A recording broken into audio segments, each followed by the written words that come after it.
மலேசிய தமிழ் திரைப்பட உலகில் குற்றப்புலனாய்வு கதை களத்துடன் இளம் இயக்குனர் ஜெய்தேவ் ஜெயக்குமாரின் இயக்கத்தில் உருவாகியுள்ள இரும்பு தோட்டம் திரைப்படம் விரைவில் திரையரங்குகளில் திரையிடப்பட உள்ளது.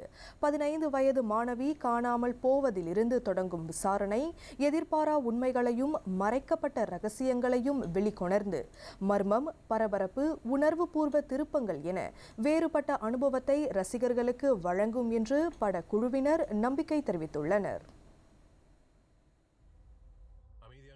உண்மை சம்பவத்தின் தழுவலில் திரைக்கதையை அமைத்து இயக்கப்பட்ட இப்படத்தில் இடம்பெற்றுள்ள ஒவ்வொரு திருப்பமும் பார்வையாளர்களை யூகிக்க வைக்கும் என்பதோடு இறுதி வரை திகிலும் பரபரப்பும் நிறைந்திருக்கும் என்று இப்படத்தில் நடித்துள்ள மோகனராஜ் ராமசாமி கூறினார்.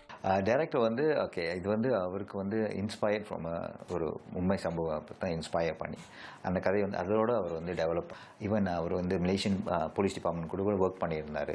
ஸோ அபவுட் கிரைம், சில கிரைம்ஸு, சில எப்படி பீப்புள் மர்டர்ஸ் இதெல்லாம் நடக்கிறப்ப எப்படி ஆளுங்க மறைக்கிறாங்க இதெல்லாம் கொண்டு ஸோ இந்த ஃபுல் இதை ரீசர்ச் பண்ணி தான் அதை ஒரு ஆடியன்ஸ்க்கு ஒரு ட்ரீட்டாக இருக்கணும்னு அவர் உருவாக்குனார் இந்த படத்தை.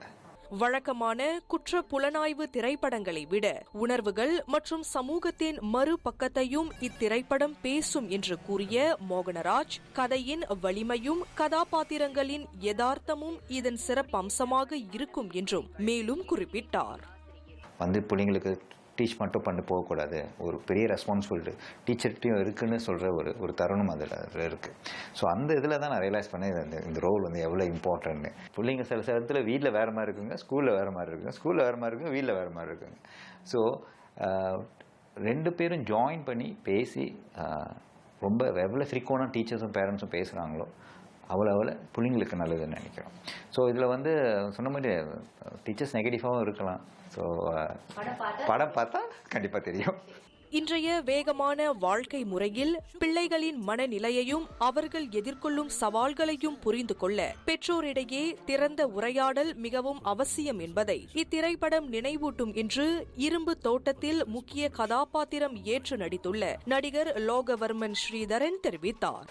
பேரண்ட்ஸ் குழந்தைகள் அவங்க 18 வயசு கீழே இருக்க வரைக்கும் அவங்களோட பராமரிப்பில் இருக்கிற வரைக்கும் அவங்க யார் கூட பழகுறாங்க, என்ன பண்ணுறாங்க, ஸ்கூலில் எப்படி இருக்காங்க, அவங்க சேஃபாக இருக்காங்களா, அவங்களோட சேஃப்டி எப்படி இருக்குது, அவங்களோட மனநிலைமை எப்படி இருக்குது, இதை பற்றிலாம் இந்த படம் பார்த்த பிறகு இன்னும் மும்முரமாக அதெல்லாம் கண்காணிப்பாங்க. நம்ம சமுதாயத்துக்கு மத்தியில் செக்ஷுவல் எஜுகேஷன் ரொம்பவே செக்ஸ் எஜுகேஷன் ரொம்பவே குறைவு.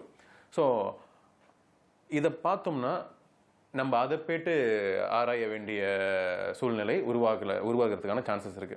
இதனிடையே தரமான கதைக்களம், தொழில்நுட்ப முன்னேற்றம் மற்றும் புதிய முயற்சிகளுடன் உருவாக்கப்படும் மலேசிய திரைப்படங்களுக்கு அண்மைய காலமாக ரசிகர்களின் ஆதரவு அதிகரித்து வரும் நிலையில் இம்மாற்றம் உள்ளூர் திரைப்படத்துறைக்கு புதிய நம்பிக்கையை அளிப்பதாக லோகவர்மன் தெரிவித்தார்.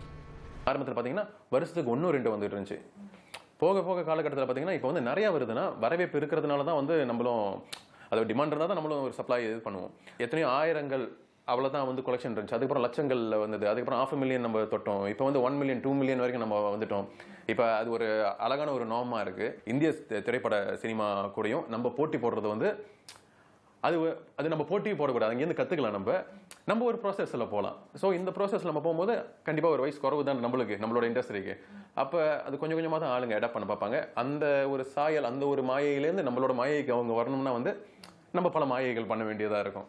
சமேஷன் மணிமாறன் இசை அமைப்பில் உருவான இரும்பு தோட்டம் படம் வரும் ஆகஸ்ட் 6ஆம் தேதி மலேசிய திரையரங்குகளில் திரையிடப்படவிருக்கும் நிலையில் 2 வாரங்களுக்கு பின்னர் சபா மாநிலம் உட்பட இந்தியா, சிங்கப்பூர், இந்தோனேசியா மற்றும் மொரிஷியஸ் ஆகிய நாடுகளிலும் திரையிடுவதற்கு திட்டமிடப்பட்டுள்ளது. இன்று விஸ்மா பர்னாமாவில் இத்திரைப்படம் குறித்து பர்னாமா செய்திகளுக்கு அளித்த சிறப்பு நேர்காணலில் அவர்கள் அத்தகவல்களை பகிர்ந்து கொண்டனர்.